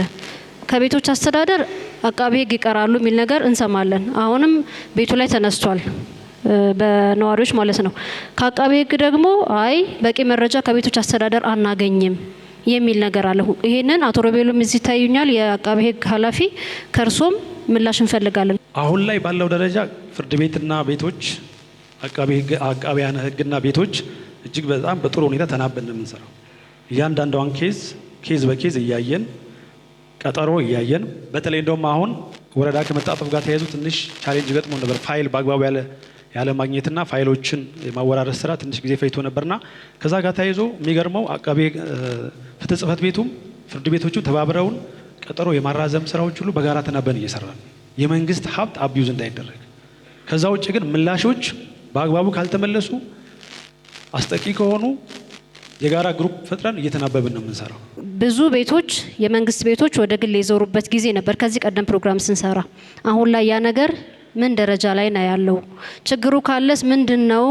የመንግስት ቤቶች እንዲታጣ የሚያደርገው ችግሩ ምንድነው? ከምንጩ እንዲቀረፍ ፍርድ ቤት፣ ፍትህ ጽሕፈት ቤትና ቤቶች እንደዚህ ትራያንግል ሰርተን ነው በትክክል ነገሮችን ክፍተት እንዳይፈጠር አስጠቂ ማስረጃ እንዳይቀርብ። ፍራንክሊ ስፒኪንግ አስጠቂ ማስረጃ እኔ እስከማውቀው ላስት 6 መንዝ 7 መንዝ ቀርቦ አያውቅም። በተጨባጭ አንድ መዝገብ ብቻ ነው ቀርቦ ሊያውቅ የሚችለው። ኢቭን ራሱ ቅድም የተጠቀሰው የቤት ቁጥር ወረዳ 9 የተጠቀሰውን ኬዝ ራሱ በዛው አያይዤ ለመመለስ እሙሸት ቶሎሳ የሚል መዝገብ ነው። አጣርቼዋለሁ። አሁን ቅድም ብሬክ ላይ አጣርቼዋለሁ። በማደጎ እንደ ልጅ ያደገ ነው። አቃቤ ቀርቶ ነበር ተብሎ የተነሳውም ትንሽ የመረጃ ክፍተት ሊኖር ይችላል እንጂ የቀረ የለም።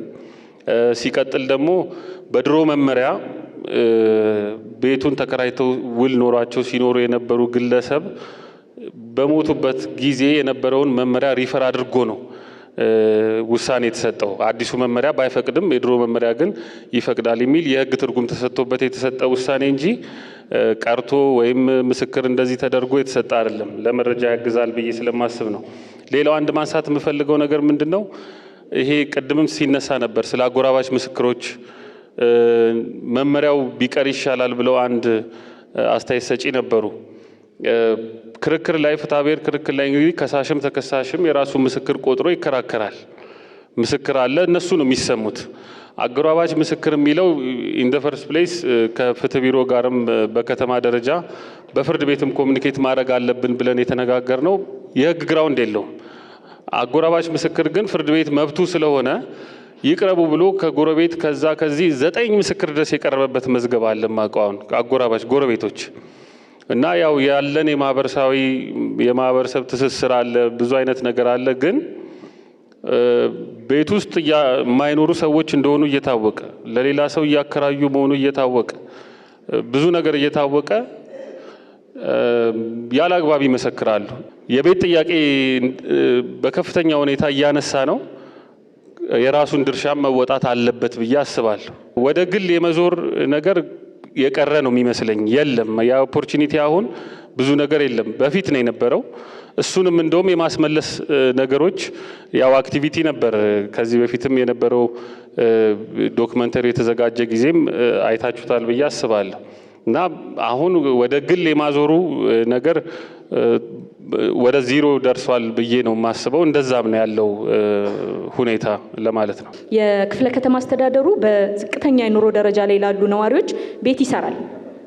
ከዛ አሁን እኛ ጋር በጣም እየመጡ በቃ እየተቸገርን ያለ ነው ማለት ነው። ቤቱ ሲሰራ ወይ የቀበሌ ቤት ከሆነ የቀበሌው ኃላፊነት ይወስድና በቀበሌው ኃላፊነት ውሃ እናስገባለን። እነዚህ ቤቶች ወይ በህብረተሰብ ተሳትፎ ወይ በሆነ ቦታ ነው የሚሰሩት፣ ግን ምንም አይነት ሰነድ የላቸውም። ከዛ ይመጡና ልክ ቤቱ ሲያልቅ ውሃ አስገቡልን ይላሉ። እኛ ደግሞ ወይ የይዞታ ማረጋገጫ ሊኖረው ይገባል፣ አሊያም የቀበሌ መንግስት ኃላፊነት ሊወስድ ይገባል የሚል ነገር እናነሳለንና እንደውም በዚሁም ቢይዙልን የክፍለ ከተማው አመራሮች ከበጎ ፍቃድ ከምንገነባባቸው ቤቶች ጋር ተያይዞ በየወረዳው ይታወቃል። ከክፍለ ከተማ እስከ ወረዳ ችግረኛ ወገኖቻችን ተለይተው ቤት ይገነባላቸዋል ማለት ነው። ከዚህ ጋር ተያይዞ ግን ቅድም በተለይ በህብረተሰብ ተሳትፎ እየተገነቡ ያሉ ቤቶች ላይ ምንም አይነት ሰነድ የለም፣ እየተቸገርን ነው የሚለው ነገር ላይ መስተካከልም ስላለበት ነው። ችግሩ ካለ ወርደንም አይተን የምናስተካክልበት ሁኔታ ይኖራል። ከዚህ ጋር ተያይዞ አንደኛ የሚገነባ ቤቶች የመንግስት ቤቶች ናቸው። ከዚህ ጋር ተያይዞ በተጨማሪ ውል በክፍለ ከተማ ግንባታ ፍቃድ ይሰጣል። ስለዚህ ህጋዊነቱን ተከትሎ ስለሆነ እየተገነቡ ያሉ ምናልባት በግል ቤት ይዞታ የሌላቸው ከሆነ በዛ መንገድ እየታረመ ቢሄድ የሚለውን ብቻ። እኛ በተጨባጭ ሁለት ባለ ጉዳዮች ላይ እንደዚህ አይነት ኬስ ስለገጠመን ነው። ምንም ሰነድ ይዘው አልመጡም እኛ ጋር። ቤቱን ማን ይሰው የቀበሌ ቤት ነው ወይ ስንላቸው አይደለም አሉ። እሺ የግለሰብ ከሆነ ደግሞ ካርታ አምጧል ናቸው። አይ አይደለም የድሃ ተብለን በወረዳው በህብረተሰብ ተዋጥቶ የተሰራልን ነው ቤት ስለዚህ ይስላሉ ነው ስፔሲፊክ ለማድረግ ኬዞቹን ወይ ከነሱ ጋር እንነጋገርና ሁለት ግለሰቦች ናቸው ችግራቸው መፍትሄ የሚያውሉም የሚዋዋሉ ከሆነ ጥሩ ምናልባት ዘግይተው ያለ መዋዋል ሊሆን ይችላል ከዛም በኋላ ተዋውለው ከሆነ ጥሩ ነው ዞሮኛ የውሃ ጥያቄ ስለሆነ ይዘው የሚመጡት ጥያቄውን ለመፍታት ስለፈለግን ነው ይሄንን ነገር ያነሳውት ሁለት ኬዞች ናቸው ወይ እነሱ ጋር እንነጋገራለን ከፍትሃዊነት ጋር ተያይዞ የቤት አሰጣጥ ሂደቱ ላይ ፍትሃዊነት የለውም የሚል ጥያቄ ተነስቷል እንግዲህ ከዚህ በፊት በነበረው ሂደት ላይ ብዙ መረጃ የለኝም አሁን ላይ ግን እኛ ከጀመርን ጀምሮ የቤት አሰጣጥ ሂደት ውስጥ በተለይ ደግሞ ጎልቶ የሚነሳው ከድሃ ጋር ተያይዞ ነው ይህንን ግልጽነት ባለው ፍትሃዊነት በተላበሰ ሰብአዊነትን በተላበሰ መንገድ ለማከፋፈል ጥረት አድርገናል ባለፉት 3 ወራት አንድ ዙር ነው ለድሃ ቤት የተሰጠ ነው ይህን የድሃ ቤት ስንሰጥ 24 አካባቢ ተሳታፊ አድርገናል ይህን ተሳታፊ ስናደርግ አንደኛ የልየታ ሂደቱን በጥናት አይተናል በሚገባ አይተናል ሁለተኛ ቤት እደላም ሲደረግ ወረዳው እንዲያጸድቅ አድርገናል ሶስተኛ የክፍለ ከተማው ካቢኔ በተጨባጭ እንዲያይ አድርገናል አራተኛ በአደባባይ ሚዲያ ባለበት ለማከፋፈል ጥረት አድርገናል ከዛ በተጨማሪ ፍትሃዊነቱ አካል ጉዳተኞችን ወጣቶችን ሴቶችን ታሳቢ ባደረገ መንገድ እንዲሄድ ለማድረግ ጥረት አድርገናል ከዛ ውጪ ባለው ሂደት ችግር ካለ በፋክት ከመጣልን ደግሞ ማንማርበት ማናይበት ምንም ምክንያት የለም ማለት ነው ከዛ ውጪ ሁለተኛ የተነሳው ጥያቄ እላፊ ተጠቃሚነት ጋር ተያይዞ ነው አንዳንድ የማህበረሰብ ክፍሎች ተጨማሪ ቤት የመያዝ ኮንዶሚኒየም ያላቸው ያለ መልቀቅ ችግሮች አሉ ይባላል እነዚህን ችግሮች እኛ የሚያየናቸው አሉ እየተፋለምናቸው ያሉ አሉ ያላየናቸው ሊኖሩ ይችላሉ ማህበረሰቡ ቅድም ሲነሳ እንደነበረው ከማህበረሰቡ ውስጥ ሲነሳ እንደነበረው በዚህ ጉዳይ ላይ ድጋፍ ማድረግ መቻል አለበት በባለቤትነት ህገወጦቹን በመታገል ሂደት ከጎናችን መቆም መቻል አለበት ምክንያቱም ይሄ የሚሰበሰበው የድሃ ቤት ዞሮ ለማህበረሰቡ ነው ማህበረሰቡ ግንባር ቀደም ተዋናይ ሆኖ እነዚህን ቤቶች በማስለቀቅ ሂደት መረጃ ለኛ በመስጠት ሂደት ተባባሪ ከሆነ አሁን ላይ ባለው ሂደት በደንብ በጥብቅ ዲሲፕሊን እየተመራ ነው ግብረ ኃይል ተቋቁሟል አሰራሩ ጥሩ ነው ስለዚህ መረጃው በመጣ ቁጥር እኛ ወርደን የማጥራት ስራና የማስለቀቅ ሂደቱን እናፋጥናለን ማለት ነው በዛ ልክ ተባብረን ከሄድን በጋራ ከሄድን ውጤታማ እናደርገዋለን ያው ከፍርድ ቤት ከሌሎች ጋር ተያይዞ የተነሱ ጉዳዮች ይኖራሉ እሱ ያው የፍትህ ጽሕፈት ቤት ኃላፊ ስላሉ በኋላ ማብራሪያ ሊሰጡበት ይችላሉ አቶ አሸናፊ ይመስለኛል ለ5 ዓመት ኬዝ ያላቸው ናቸው በደንብ ተግባብተን አውርተናል እያንዳንዱን መረጃ ይችላልላቸዋለሁ ከ4 ጊዜ በላይ ተገናኝተናል እዛች አሁንም ካሉ መናገር ይችላሉ ግን ደግሞ ችግራቸው አልተፈታም አልተፈታም እንደዚህ አይነት ኬዞች ወደ 78 ኬዞች አሉ እኛ ጋር ምክንያቱም ከዚህ በፊት በነበረው ሂደት በአየር ላይ ውል የማያዝ ቤቱ ሳይጣራ የፍርድ ቤት ክርክር ያስነሳል አያስነሳም ሳይባል የመመደብ ነገሮች ነበሩ ሰው ከተመደበ በኋላ የፍርድ ቤት ክርክር ይመጣል ከዛ በኋላ ቤት ውስጥ ያለው ሰው ያሸንፋል ውልና ቶሎ የመያዝ ባህልም ነበረ ውልና ክፍያ ከዛ በኋላ ውል የያዘ ደብዳቤ የያዘ ክፍያ የያዘ ሰው አየር ላይ ይቀራል በርካታ ናቸው እንደዚህ አይነት ኬዞች አሁን ላይ እነሱ ነው እንደውም ቅድሚያ ሰጥተን ኮንሲኩዌንሱን ጠብቀን በወጡበት አመት ቅደም ተከተል አሳይቻቸው ሊስቱን ራሱ እንዴት እንደመዘገብኩት መዝገበን ይዘን ለማስተናገድ ጥረት እያደረግን ሌላው ወረዳ 6 ላይ አሁንም አሸናፊ መሰለኝ ያው ኬዙ የቤተሰብ ኬዝ ነው ከቤተሰቦቻቸው ጋር በነበረ ክርክር አለመግባባት የመጣ ነው ሰነዳቸውን አንድ በአንድ አንብቤያታለሁ እስከ ደጁ ድረስ የጃብሬ በጣም ዝቅተኛ መግቢያ ቀዳዳ ሁሉ አይመችም እንዴት እንደገባን ሳቸው ያውቃሉ ገብተን እያንዳንዷን ኬዝ አንድ በአንድ አይተን አዝነን ለመተጋገዝ ኮሚቴ አቋቁመን ቀጣይ እናየዋለን በሚል ነው የተለያየ ነው ከሳቸው ጋር ስለዚህ አሁንም ቀጣይ ስራው ተጀምሯል ማንፈታበት ምንም ምክንያት የለም ስራችን ይሄ ስለሆነ ማለት ነው በዛ ልክ ታሳቢ አድርገው እንዲወስዱ ለማለት ያህል ነው የመንግስት ሰራተኛ ቤት ያድሳል አላግባብ ወስዶ ምናምን የተባለው በፋክት ይመጣ ጥሩ ነው በብሎኬት መስራቱ አሁን ላይ እኛም እንፈልገው ነው፣ ስታንዳርድ ማስጠበቅ ነው። ከተማ የማደስ ስራ ላይ ያለነውና እሱ ኃጢአት አይደለም። ግን ደግሞ በአንድ መደዳ 6-5 ሰዎች እንደዚህ ቤት ወስደው እያደሱ ምናምን ካለ በፋክት ይምጣ። በተጨባጭ እኛ ነገም ከእናንተ ጋር ኮሚኒኬት የምናደርግበት እድል መኖሩን ታሳቢ እንድታደርጉ። ቅድም ሲነሳ እንደነበረው በህገ ወጥ መንገድ የተያዙም አሉ። እሱን ትንቅንቅ ገብተን እያስለቀቅን ያለነው።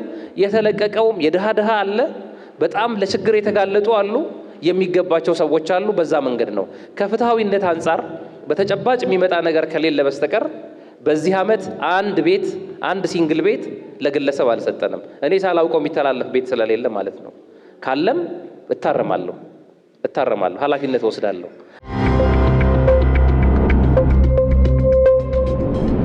የአዲስ ሚዲያ ኔትወርክና የአዲስ አበባ ከተማ አስተዳደር ኮሚኒኬሽን ቢሮ በጋራ የሚያዘጋጁት የዋርካ ቴሌቪዥን ፕሮግራማችን ተመልካቾች በአዲስ ከተማ ክፍለ ከተማ ላይ ያደረግነው የክፍል 1ና የክፍል 2 ቆይታችን ይህንን ይመስል ነበር። ታዲያ በክፍለ ከተማው የተነሱ ጥያቄዎችን ዳግም መለስ ብለን በሌላ ፕሮግራም የምንፈተሻቸው የምንቃኝበት ፕሮግራም ይኖረናል። የዛሬውን በዚሁ አበቃን። ከቀሪ የአዲስ ሚዲያ ኔትወርክ አዲስ ቴሌቪዥን አዝናኝ፣ አስተማሪ፣ መረጃ ሰጪ ፕሮግራሞች ጋር ያማረ ጊዜ እንዲሆንላችሁ ተመኘን። ሰላም። የአዲስ አበባ ከተማ አስተዳደር ኮሚኒኬሽን ቢሮ ጠንካራ የኮሚኒኬሽን ስርዓት በመዘርጋት በቂና የተሟላ መረጃ ያለው በከተማዋ ሁለንተናዊ እድገት ንቁ ተሳትፎ የሚያደርግ ህብረተሰብ በመፍጠር ከተማችን አዲስ አበባን የአፍሪካ የብልጽግና ተምሳሌት እንድትሆን እየሰራ ያለ ተቋም ሲሆን ከአዲስ ሚዲያ ኔትወርክ ጋር በጋራ በመሆን ይህንን ዋርካ የቴሌቪዥን ፕሮግራም ስፖንሰር አድርጎ አቅርቦላችኋል። የአዲስ አበባ ከተማ አስተዳደር ኮሚኒኬሽን ቢሮ